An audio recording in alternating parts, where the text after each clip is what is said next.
Τον έκαψες, Έλα μωρέ, άστα τώρα τα σύλλα. Άστα, να πάνε μόνο.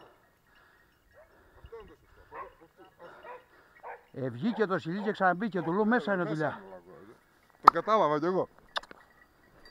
Αλλά εδώ μέσα είναι, δεν μπορεί να μας έφυγε. Βούτυμα που και το μετά που του κάνει το σκυλί μία έτσι. Έτρεχα στον δρόμο. Έλα. Να. Μπράβο Ρόκι μου, μπράβο.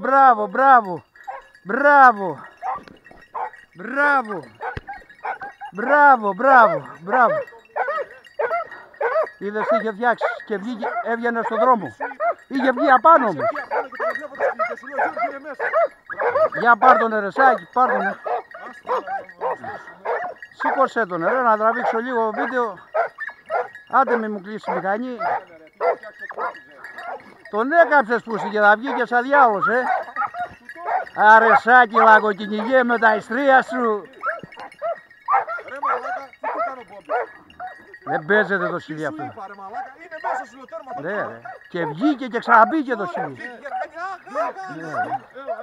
Ναι ρε, το κατάλαβα, τον εμμυρίζει από μακριά. Δεν έβγαινε ρε. Το είδες που δεν πεταγόταν. Τράβα εκεί. Πού είναι ο Λέων ρε.